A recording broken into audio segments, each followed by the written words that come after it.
하는 그 이어 마이크 이제 하고 올라오려고 이렇게 살짝 만지다가 제가 힘이 요즘 세졌는지 끈이 이렇게 끊어졌어요. 그래서 갑자기 마이크를 잡고 하게 되었습니다. 오늘 성경 맥잡기 85번째 시간이고요. 에베소서는 2번째 시간입니다.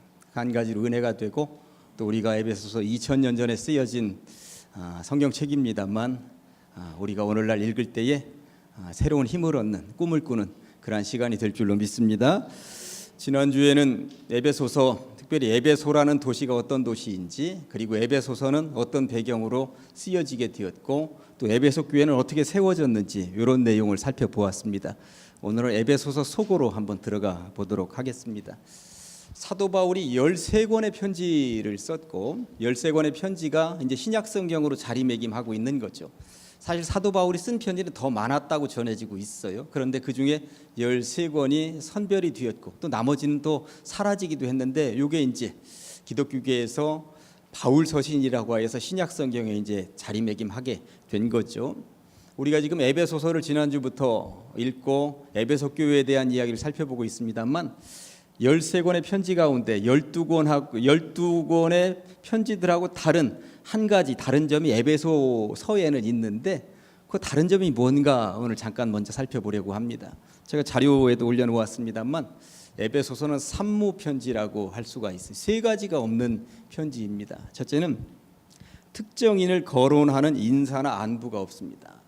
이게 무슨 얘기냐 하면 사도 바울은 다른 편지들에는 특정인의 이름들을 주로 언급하면서 그 사람에게 안부를 묻거나 그 사람을 환영하라거나 이런 이야기들이 나와 있는데 에베소서에는 이런 인사가 전혀 없습니다. 예를 들어 보면 여러분들 지금 에베소서를 펼치고 있겠습니다만 내용이 좀 길어서 자막으로 띄우기는 번거로워서 로마서 16장을 직접 찾아보는 것으로 하겠습니다. 로마서 16장 1절부터 보면 로마서는 앞쪽으로 가서 신약성경 261쪽쯤에 나와 있죠.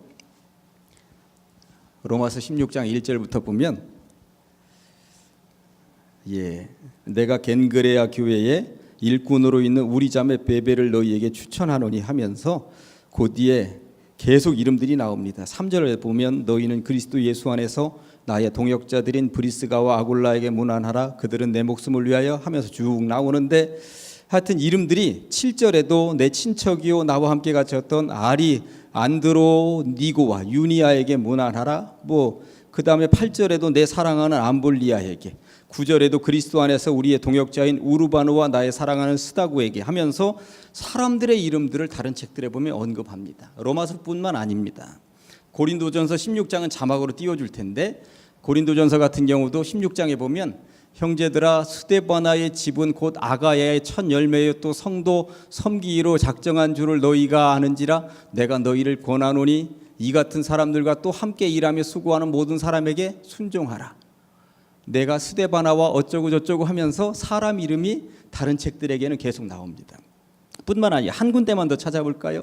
골로새서 4장 11, 12절에도 유수도라 하는 예수도 너희에게 문안하느니라 하면서 사람 이름들이 계속 그 교회에 뭔가 중직을 맡고 있는 것 같은 사람들에게 계속 인사를 합니다. 문안을 하는데 에베소서에는 사람 이름이 나와 있지 않습니다. 누구에게 문안한다는 문장이 나와 있지 않습니다. 두 번째는 교회마다 이 서신서들을 읽어보면 문제점들이 참 많았구나 하는 것을 여러분들 들으셨을 거예요. 저를 통해서. 고린도 교회가 얼마나 문제가 많았습니까? 문제의 백화점이라고 할 정도로 고린도 교회는 문제가 정말 진진하게 많았습니다. 그런데 에베소 교회는 아무리 읽어봐도 교회에 어떠한 문제도 없는 것처럼 보이고 갈등도 없는 것처럼 보입니다. 고린도 교회 문제는 거기 자료에 나와 있습니다만 교회의 분쟁 문제, 음란의 문제, 우상의 문제, 은사의 문제, 고린도 전서 읽어보면 이게 과연 교회라고 할 수 있을까 싶을 정도로 다양한 문제들에 노출되어져 있는 것을 알 수가 있죠. 그런데 이에 반해 에베소 교회는 문제가 전혀 없는 것처럼 보인다 하는 것이죠. 이제 에베소서 바로 전에 우리가 갈라디아서를 읽었습니다만 갈라디아 교회에도 거짓 형제들이 들어와 가지고 얼마나 심각하게 분탕질을 해놓았는지 갈라디아 교회가 뿌리채 흔들렸습니다. 그래서 거짓 형제들 조심해라. 다른 복음은 없다. 오직 예수, 오직 예수 하면서 갈라디아 교회 성도들에게 얼마나 강한 메시지를 사도 바울이 전파했습니까? 그런 문제가 갈라디아 교회에도 있었던 거거든요. 데살로니가 교회는 어떻습니까? 얼마 전에 제가 데살로니가서를 가지고 설교도 했습니다만 데살로니가 교회에는 재림 문제를 가지고 예수님이 곧 재림하신다는데 무엇 사람이 일할 필요가 있느냐? 자꾸 이렇게 하니까 일해야 된다. 제가 지난 주일에 그 얘기한 것 아닙니까? 설교하면서. 그러니까 교회들마다 거의 다양한 문제, 갈등, 그리고 분열, 그러면서 교회가 뿌리채 흔들릴 수밖에 없는 다양한 요소들이 있었는데 에베소 교회는 아무리 읽어봐도 큰 문제도 없고 큰 갈등도 없어 보입니다. 두 번째 무죠. 첫째는 인사나 안부가 없다. 누구 특정인에 대한. 두 번째는 특별한 문제나 갈등이 없어 보인다. 세 번째는 적대자가 없습니다. 모든 편지들을 읽어보면 누가 적대자이겠습니까?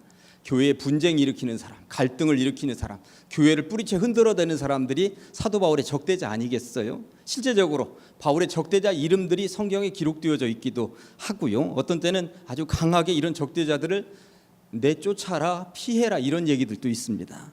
로마서 16장 17절 18절 자막으로 나옵니다만 형제들아 내가 너희를 권하노니 너희가 배운 교훈을 거슬러 분쟁을 일으키거나 거치게 하는 자들을 살피고 그들에게서 떠나라. 그러니까 적대자들이 있다는 이야기예요. 바울 적대자일 수도 있지만 그 교회 적대자들이 있다는 이야기를 하고 있는 것이죠. 디모데후서 봅니다. 디모데후서 4장 10절에는 실제적으로 이름이 쓰여져 있어요. 이를 위하여 우리가 수고하고 힘쓰는 것은 아니죠. 내가 잘못 적었나. 디모데후서인데 디모데전서를 써놨네요. 디모데후서를 자막으로 띄웠어야 되는데 잘못했죠? 예, 디모데후서를 읽어보면 이 데마라고 하는 사람, 그래 이런 사람들이 사도 바울을 떠나서 멀리 갔다고 이 복음을 배신했다는 이야기에 데마라고 하는 이름이 나와 있습니다. 그럴 정도로 적대자들이 이 바울이 써놓은 편지에 보면 나오는데 지금 에베소에는 이런 것이 없습니다. 특정인에 대한 인사나 안부도 없고 교회에 특별한 문제나 갈등도 없어 보이고 적대자도 없어서 에베소서를 일컬어서 산무 편지다 보통 이렇게 얘기하는데 왜 특별하게 이런 편지를 써 보냈을까? 그게 큰 2번에 나와 있습니다. 뭐라고 써 있어요? 자료에 회람서신이다. 회람서신. 회람이 뭐예요? 돌려보는 서신이다라고 하는 것입니다. 돌려보는 서신이다. 로마에 있는 교회에다 독특하게 편지를 보낼 때는 로마에 있는 그 교회 성도들, 그 교회 직분자들의 이름을 거론하면서 그들에게 안부를 물을 수도 있습니다. 그렇지 않습니까? 그리고 로마 교회에 있는 문제거리들을 가지고 이런 문제가 있으니 이런 문제를 이렇게 해결해야 된다. 이렇게 편지를 써보낼 수가 있는 것이죠. 사실 디모데후서 디모데에게 써보낸 편지에도 디모데를 괴롭히는 적대자들에 대한 이름이 나옵니다만 회람하는 서신 가지고 보낼 때는 이게 누구 이름을 특정지어서 얘기할 수가 없다라고 하는 것이죠. 왜 회람하는 편지를 써보냈는가? 요즘처럼 통신 수단이 발달한 시대가 아니에요. 에베소서라고 하는 에베소 교회에 특정하게 써보는 편지입니다만 이 편지는 에베소를 중심으로 하여서 요즘 뭐라면 터키 북부 지역에 있는 모든 교회들이 다 보편적으로 읽으라고 보낸 편지라고 하는 것입니다. 그러니까 에베소를 중심으로 해서 터키에 퍼져 있는 모든 교회들이 읽도록 하기 위하다 보니까 에베소 교회 문제만 지적할 수가 없는 거예요. 에베소 교회에 있는 성도만 얘기를 거론할 수가 없는 거예요. 그러니까 보편적으로 모든 교회들에게 해당되는 이야기를 써보낼 수밖에 없었다라고 하는 이야기인 것입니다. 그렇게 에베소서를 읽으면 재미까지는 아닐 수 있습니다만 훨씬 더 읽어나가는데 다른 편지들하고 이런 독특한 점이 있구나, 이런 특성이 있구나 하시면서 에베소서를 읽으실 수가 있다고 하는 것입니다. 또 에베소서는 잘 아시는 것처럼 감옥에서 썼죠. 사도 바울이 감옥에서 썼다 하는 편지를 옥중서신이라고 이야기를 합니다만 에베소서, 빌립보서, 골로새서, 빌레몬서까지 4권의 편지를 감옥에서 썼습니다. 물론 나중에 디모데전서와 디모데후서도 감옥에서 썼습니다. 그렇지만 그것은 개인에게 써보내는 편지이기 때문에 그냥 또 목회자에게 써보낸 편지이기 때문에 그냥 목회 서신이다 이렇게 구분을 합니다만 이 4권의 책은 에베소서, 빌립보서, 골로새서, 빌레몬서 4권의 책은 감옥에서 써보낸 편지다. 그래서 옥중서신이다. 진짜 옥중에서 썼는지 한번 확인을 한번 해볼까요? 에베소서 3장 1절에 이렇게 되어 있습니다. 이러므로 그리스도 예수의 일로 너희 이방인을 위하여 갇힌 자 된 나 바울이 갇혔다라고 하는 말이 옥에 갇혔다는 이야기인 거예요. 그러니까 성경을 읽다가 보면 갇힌 자 된 나 이러는 이야기들이 나오는데 에베소서에도 나오고 빌립보 골로새서에도 나옵니다. 필레몬서에도 나 지금 갇힌 상태에서 편지 쓴다 하는 이야기가 쓰여져 있습니다. 옥이라는 말이 안 쓰여져 있어서 그렇지 복음을 증거하다가 내가 지금 옥에 갇혀 있다. 어디 옥에? 로마 감옥에 지금 갇혀 있는 상태에서 편지를 지금 써보내고 있는 것입니다. 3장 1절에서 한 번 언급을 했는데 여기서 그치지 않고 4장 1절에서 한 번 더 언급을 하고 있습니다. 그러므로 주 안에서 갇힌 내가 지금 감옥에 있다는 이야기를 하고 있는 것입니다. 그러면서 편지를 써보내고 있는 것이죠. 그러면서 에베소서만 가지고 있는 독특한 면이 또 하나 있는데 이게 문장이 늘어져요. 이게 무슨 말인가?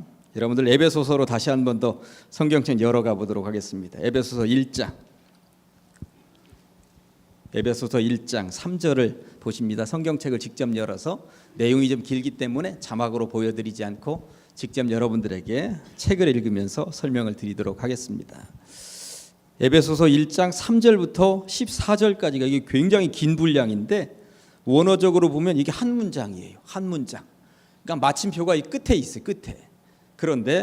그러니까 이 원어 헬라어로 이 성경을 읽는 사람들은 이게 호흡이 가쁜 사람은 읽다가 이제 숨이 가빠서 헉헉댈 수밖에 없는 상황이 올 수도 있는 구절이 여기에요. 그런데 우리는 지금 번역을 하면서 중간중간에 끊어 놓았죠. 이를테면 6절 끝부분에 영광을 찬송하게 하려는 것이라 하면서 마침표를 딱 찍었습니다만 원어에는 하려는 것이며 우리는 그리스도 안에서 또 7절 넘어가는 거예요. 또 7절에도 그의 은혜로 풍성함을 따라 그의 피로 말미암아 속량 곧 죄 사함을 받았느니라 하면서 우리나라는 여기에다 딱 단락을 딱 끊어놨지만 원어에는 단락이 지금 끊어져 있지 않은 거예요. 물론 왜 그랬는지 몰라요. 사도 바울이 왜 그랬는지 알 수는 없습니다만 에베소서는 독특하게 문장을 이렇게 길게 느리면서 써놓고 있구나 하는 것을 알 수가 있습니다. 여기뿐만 아닙니다. 옛날 우리가 지금 읽는 이 성경책이 개역 개정판이라고 하는 성경이에요. 그런데 우리가 몇 년 전, 한 7, 8년 전부터 이 개역 개정판으로 성경을 지금 바꿔서 읽고 있습니다만 고전에는 개정되기 전에 개역판이라고 하는 성경책을 우리가 읽고 있었거든요. 그 성경책에는 굉장히 독특한 문장이 쓰는데 먼저 여러분들 지금 3장 1절 여러분들 책으로 봅니다. 여러분들 책으로 3장 1절을 보면 3장 1절입니다. 이러므로 그리스도 예수의 일로 너희 이방인을 위하여 갇힌 자 된 나 바울이 말하거니와 이렇게 되어 있는데 7, 8년 전에 개정되기 전에 개역판에 이렇게 되어 있었어요. 자막 한번 보여주실래요? 이러므로 그리스도 예수의 일로 너희 이방을 위하여 갇힌 자 된 나 바울은 점점점점 성경 많이 읽으셨던 분들은 에베소서에 1절 하다가 점점점점 이렇게 되어 있는 것을 보신 기억이 날란지 모르겠습니다. 그러니까 집에 돌아가셔서 개역 개정으로 바뀌기 전에 성경을 보면 저렇게 점점점점 되어져 있는데 바울이 저 문장을 어디까지 끌고 가느냐면 15절까지 끌고 가는 거예요. 마침표 없이.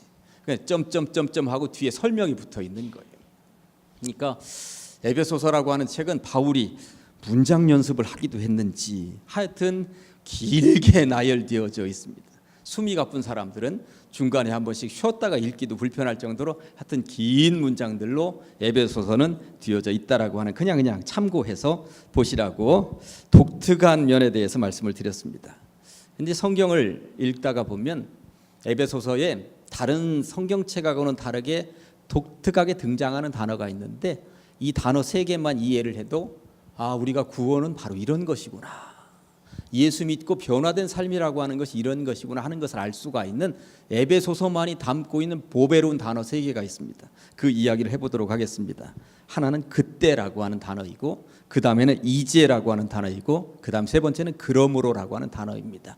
그때, 이제, 그러므로. 그러니까 에베소서를 읽으실 때에는 이 세 단어에 집중하실 필요가 있습니다. 읽다가 나중에라도 에베소서를 읽으실 때 제가 오늘 설명드린 것을 기억하시면서 성경을 읽으면서는 이런 의미가 있었지 하면서 읽으면 에베소서가 더 쏙쏙 다가올 것이라고 하는 것입니다. 첫째는 뭐라고 그랬어요? 그때는 뭐겠습니까? 과거. 과거에 우리가 어땠는지, 예수 믿기 전에 과거의 상태는 어땠는지에 대한 이야기를 하고 있는데 2장 2절 한번 보여줄래요? 그때 너희는 그 가운데서 행하여 이 세상 풍조를 따르고, 그랬잖아요. 과거에는 다 그랬잖아요. 공중의 권세 잡은 자를 따랐으니 곧 지금 불순종의 아들들 가운데서 역사하는 영이라. 그때에 예수 알기 전에 옛날에는 다 그런 모습들 아니었습니까? 우리가 모태신앙에서 여기서 이렇게 교회를 떠난 적이 없이 자란 사람들은 아닐 수 있겠습니다만, 그래도 중간중간에 믿었던 사람들은 그때 옛날에는 다 그런 모습으로 살던 사람들이었다. 사도 바울은 에베소 교회에다가 요 얘기를 하고 있는 것이죠. 하나만 더 볼까요? 2장 11절에서 12절에 그러므로 생각하라. 너희는, 그러므로 생각하라 나와 있습니다. 여기 그러므로가 나와 있긴 합니다만, 너희는 그때에 육체로는 이방인이요 손으로 육체에 행한 할례를 받은 무리라. 칭하는 자들로부터 할례를 받지 않은 무리라 칭함을 받은 자들이라. 그때 너희는 그리스도 밖에 있었고, 그러니까 그때라고 하는 말로 나올 때는 그리스도 밖에 있었고, 죽을 수밖에 없었고, 죄악된 세상이었고, 세상에 머물러 있었고, 그때라고 하는 말을 계속 언급을 하고 있습니다. 에베소서는. 그런데 이제는, 그때는 그랬는데 지금이 어떤 상황이냐, 이제는 이라고 하는 것을 언급하면서 예수 믿은 지금의 상태에 대한 이야기를 하고 있어요. 이제는 어떤지 한번 보실까요? 2장 13절에 이렇게 되어 있습니다. 이제는 전에 멀리 있던 너희가 그리스도 예수 안에서 그리스도의 피로 어떻게 가까워졌느니라. 아멘. 과거 그때는 그랬는데 지금은 그거 아니다라고 하는 거예요. 얼마나 멋있는 문장인지 모릅니다. 그때와 지금이 이렇게 천양지차로 달라져 있다는 이야기를 하고 있는 것이죠. 5장 8절도 한번 보실까요? 너희가 전에는, 그러니까 그때였죠. 전에는 어둠이더니 이제는 주 안에서 빛이라. 그러니 우리들도 생각해 보면 우리가 그때 이전의 과거에는 어땠었는지 생각해 보면 우리들도 사도 바울 같은 저런 글들을 쓸 수가 있지 않겠습니까? 그런데 지금은 내가 어느 위치에 있는지 우리는 분명하잖아요. 그러니 그때는 그렇게 죄악으로 살다가 지금은 구원의 백성이 되어서 빛 가운데로 나왔으니 그러므로 이제는 어떻게 살아가겠느냐, 미래에 대한 이야기를 하고 있습니다. 에베소서는 과거, 현재, 미래에 대한 이야기를 하고 있는 것이죠. 그러므로에 대해서는 그때나 이제보다도 더 많이 언급을 하고 있습니다. 왜냐하면 앞으로 살아갈 일들이 무궁무진할 텐데, 앞으로 에베소 교회 성도들이 지키면서 거룩하게 살아갈 모양에 대해서 사도 바울이 굉장히 많이 언급을 하고 있는데, 그 중에 몇 가지만 제가 말씀을 예로 들어보도록 하겠습니다. 3장 13절에 이렇게 되어 있습니다. 그러므로 너희에게 구하노니, 그때 있었던 백성들이 이제 구원받은 백성이 되었으니 이제는 내가 구하오노니 앞으로 이렇게 살아라. 너희를 위한 나의 여러 환난에 대하여 낙심하지 말라. 내가 지금 감옥에 갇혀 있다고, 내가 어려움을 겪고 있다고 너희들 시험 당했구나. 걱정하지 마, 낙심하지 마. 이는 너희의 영광이니라. 앞으로 낙심하지 말고, 낙심하면서 살면 안 돼. 낙심하지 말고 살자. 또 4장 17절에 그러므로 내가 이것을 말하며 주 안에서 증언하노니 이제부터는 너희는 이방인이 그 마음에 허망한 것으로 행함같이 행하지 말라. 이방인들 따라서는 안 되잖아. 5장 1절 그러므로 사랑을 받는 자녀같이 너희는 하나님을 본받는 자가 되라고. 또 5장 7절에 그러므로 그들과 함께하는 자가 되지 말라. 이방인들하고는 이제 완전히 떠났는데 왜 또 다시 거기 머물려고 하는 거야, 그들하고는. 또 14절에 그러므로 이르시기를 잠자는 자여 깨어서 죽은 자들 가운데서 일어나라. 그리스도께서 너에게 비추이시리라 하셨느니라. 깨어나라. 또 17절 그러므로 어리석은 자가 되지 말고 오직 주의 뜻이 무엇인가 이해하라. 6장 13절 하나만 마지막으로 그러므로 하나님의 전신갑주를 취하라. 이는 악한 날에 너희가 능히 대적하고 모든 일을 행한 후에 서기 위함이라. 아멘. 그러니까 에베소서를 읽으시면서는 그때, 이제, 그러므로라고 하는 이 세 단어를 집중하면서 읽으시면 에베소서가 내 마음에 그냥 쏙 다가오는 것이고, 그리고 우리들도 옛날에 내가 이랬는데 하면서 과거를 한번 돌아볼 수 있는 것이죠. 죄악됐던 옛날 모습. 그런데 지금 내가 예수 믿고 어떻게 행복한지, 구원을 받았는지. 그런데 여기에서 멈추면 안 된다는 이야기를 사도 바울은 거듭거듭하고 있는 것이죠. 앞으로가 더 중요하다는 것입니다. 그러므로 이렇게 살아야 된다 하는 이야기를 하고 있는 것입니다. 아무쪼록 과거에는 어땠는지 제가 다 모릅니다.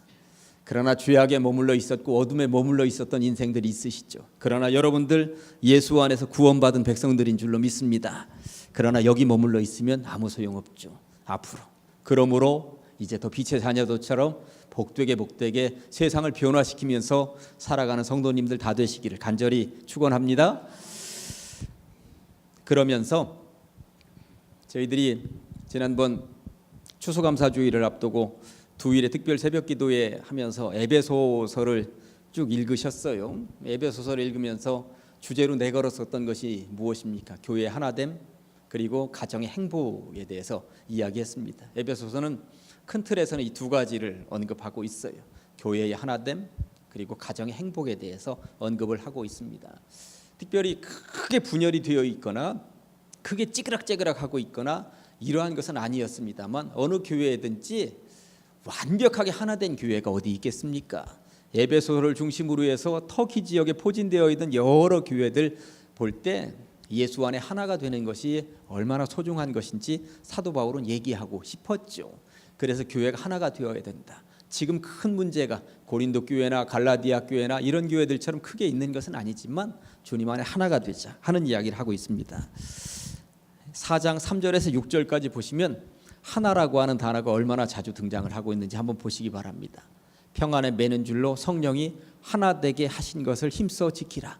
몸이 하나요 성령도 한 분이시니 이와 같이 너희가 부르심의 한 소망 안에서 부르심을 받았느니라. 주도 한 분이시요 믿음도 하나요 세례도 하나요. 하나님도 한 분이시니 곧 만유의 아버지시라. 만유 위에 계시고 만유를 통일하시고 만유 가운데 계시도다. 하나가 되어야 된다.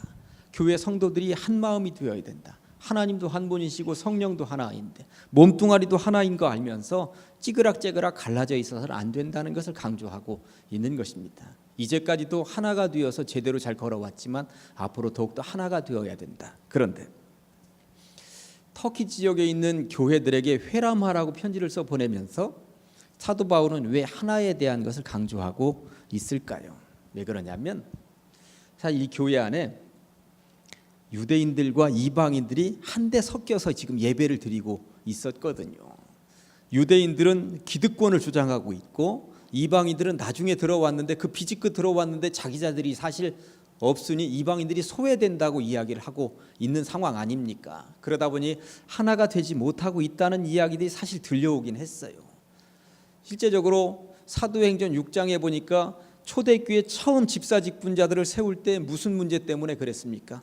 유대인들의 과부들은 먹을 것이 계속 주어지는데 이방인들의 과부들에게는 이 먹을 거에서 자꾸 누락되는 문제가 발생을 하니까 이것들을 잘 조정할 수 있도록 하기 위해서 집사직분자들이 세워졌던 것 아닙니까? 그러니까 이 터키 지역에 있는 교회들이 유대인들과 이방인들 이 문제가 하나가 되지 못하는 것을 사전에 차단해야 되겠다 하는 사도 바울의 의도성 있는 편지라고 보셔도 틀림이 없는 것이죠. 그렇게 하기 위해서 하나가 되기 위해서 그렇다면 성도들이 어떻게 해야 한단 말인가? 4장 25절에서 32절까지 내용이 좀 길긴 합니다만 이렇게 되어 있습니다. 그런즉 거짓을 버려라. 각각 그 이웃과 더불어 참된 것을 말하라. 이는 우리가 서로 지체가 됨이라. 분을 내어도 죄를 짓지 말며 해가 지도록 분을 품지 말고. 오늘 혹여 화가 나서 여기까지 오신 분들이 계시면 집에 돌아가시기 전에 다 풀고 가셔야 됩니다. 해는 이미 떨어졌는데 잠들기 전에 분을 다 품지 말고 마귀에게 틈을 주지 마. 아, 저건 마귀에게 틈을 주는 것이구나. 이런 이야기하고 있는 거잖아요. 하나가 되지 못하는 건 마귀에게 틈을 주고 있는 것이다 하는 것 아니겠습니까? 도둑질하는 자는 다시 도둑질하지 말고 돌이켜 가난한 자에게 구제할 수 있도록 자기 손으로 수고하여 선한 일을 하라. 무릇 더러운 말은 너 입 밖에도 내지 말고 오직 덕을 세우는데 소용되는 대로 선한 말을 하여 듣는 자들에게 은혜를 끼치게 하라. 하나님의 성령을 근심하게 하지 마. 아, 그렇게 하는 것은 하나님의 성령을 근심하게 하는 것이구나. 그 안에서 너희가 구원의 날까지 인치심을 도장 찍음을 받았으니 너희는 모든 악독과 노함과 분냄과 떠드는 것과 비방하는 것을 모든 악의와 함께 버리고 서로 친절하게 하며 불쌍히 여기며 서로 용서하기를 하나님이 그리스도 안에서 너희를 용서하심과 같이 하라. 아멘. 교회가 하나 되기 위해서는 이 중에서 하나라도 걸리지 않는 사람이 누가 있겠습니까? 그러나 그럼에도 불구하고 때로 힘들어도 내가 때로 손해보는 한이 있더라도 그렇게 해야 된다는 이야기죠. 교회의 하나됨을 위해서. 그런 이후에 사도 바울은 가정의 행복에 대한 이야기를 하고 있습니다. 다른 어느 책보다도 에베소서의 마지막 부분 읽어보면 가정의 행복에 대해서 이야기하는데, 가정의 행복에 대한 이야기 하기 전에 제가 몇 개월 전에 설교하면서 한번 언급을 했고요. 특별히 에베소서를 가지고 두일의 특별 새벽 기도회 하면서도 또 한 번 언급한 문장 단어가 있습니다. 에베소서 2장 19절입니다. 그러므로 이제부터 너희는 외인도 아니요 이방인도 아니요 나그네도 아니요 떠돌이도 아니요 오직 성도들과 동일한 시민이요 하나님의 권속이라. 권속이 뭐라고 그랬습니까? 권속이라고 한문토로 되어 있지만 우리말로 하면 뭐라고 그랬어요? 한 집안 식구니라. 국어사전 권속 찾아보면 한 집안 식구라고 되어져 있어요. 그러니까 교회 성도들은 한 집안 식구니라 이렇게 얘기를 하고 있는데, 교회만 한 집안 식구냐? 그게 아니라 피를 이어받은 가족들도 중요한데 거기로부터 출발해야 교회의 하나됨에 대한 이야기도 할 수 있지 않겠느냐 하는 이야기를 하는 것입니다. 그래서 그 밑에 아내들이여 5장 22절에 보니까 아내들이여 자기 남편에게 복종하기를 주께 하듯 하라. 또 남편들아 5장 25절에 아내 사랑하기를 그리스도께서 교회를 사랑하시고 그 교회를 위하여 자신을 주심같이 하라. 자녀들아 6장 1절에서 주 안에서 너희 부모에게 순종하라. 이것이 옳으니라. 또 아비들아 너희 자녀를 노엽게 하지 말고 오직 주의 교훈과 훈계로 양육하라 하면서 아내들이 지켜야 할 덕목, 남편들이 지켜야 할 덕목, 자녀들이 부모에게 어떻게 효를 다해야 할지, 아비들은 자녀들을 어떻게 사랑으로 길러내야 될지에 대해서 사도 바울이 조목조목 하나하나 언급을 하고 있는 것이죠. 이를 통해서 교회가 하나 되어야 된다고, 그리고 가정을 행복해야 된다 하는 이야기를 하고 있는 것입니다. 이 이야기를 에베소서라고 했으니 에베소 교회에만 써보는 것 같지만 보편적으로 어느 곳에든지 누가 받든지 간에 전혀 불편함이 없이 읽을 수 있다는 것이죠. 그런 의미에서 사도 바울이 써보낸 여러 편지가 있습니다만 그 여러 편지들 가운데 2000년이 지난 오늘날 우리들에게도 가장 읽기에 편하고 우리들 이야기 같은 책이 에베소서인 거예요. 고린도 전서 같은 경우는 고린도 교회에 딱 찍어서 써보낸 편지이거든요. 그러다 보니까 오늘날 우리들하고는 해당이 안 될 것 같은 상황들을 솔직히 있는 것이 사실입니다. 이 데살로니가 교회 그곳에 특별하게 써보낸 편지, 갈라디아 교회에 특별하게 써보낸 편지, 지난번에 보셨습니다만 갈라디아 교회에 와서 분탕질을 일으키는 사람들 이야기이다 보니까 우리 교회는 지금 현재로서는 분탕질을 일으키는 사람이 없거든요. 그런데 에베소서는 어떻게 되어 있는 것입니까? 가정의 행복, 교회 하나됨에 대해서 이야기하고 있으니 여기에서는 비껴갈 수 있는 교회가 하나도 없는 거예요. 그러니까 오늘날도 이 시대에 누구나 다 편하게 읽을 수 있는 책이 에베소서구나 하는 것을 알 수가 있는 것이죠. 아무튼 이제 마무리하면서 그때 이제 그러므로 이 세 단어에 집중해서 보시면서 에베소서를 읽으시면 내가 과거에는 이랬는데 현재는 내가 구원의 백성이고 앞으로는 이렇게 살아야 되겠구나, 새로운 결단들을 할 수 있는 정말 소중한 책이 에베소서라고 하는 사실을 반드시 기억하면서 에베소서가 여러분들에게 은혜로 다가가기를 간절히 소망합니다. 오늘의 말씀 에베소서 2장 13, 14절을 두 번 하실까요? 시작. 이제는 전에 멀리 있던 너희가 그리스도 예수 안에서 그리스도의 피로 가까워졌느니라. 그는 우리의 화평이신지라. 둘로 하나를 만드사 원수된 것 곧 중간에 막힌 담을 자기 육체로 허시고, 이제는 전에 멀리 있던 너희가 그리스도 예수 안에서 그리스도의 피로 가까워졌느니라. 그는 우리의 화평이신지라. 둘로 하나를 만드사 원수된 것 곧 중간에 막힌 담을 자기 육체로 허시고. 아멘. 기도하십니다. 하나님 아버지 감사합니다. 이 밤에 우리를 불러 주시옵시고 에베소서를 통하여서 맥잡기 하면서 깨닫게 하시니 감사합니다. 과거에는 죄악 가운데 어둠 가운데 있었습니다만 예수 안에서 새롭게 태어나서 구원의 백성이 되게 하셨으니 감사합니다. 그러나 여기에 머물러 있는 것이 아니라 앞으로 변화된 삶을 살아갈 수 있는 주의 백성들 되게 하여 주시옵소서. 교회의 하나됨과 가정의 행복을 이루어가는 성도들 다 되게 하여 주시옵소서. 예수님의 이름으로 기도합니다.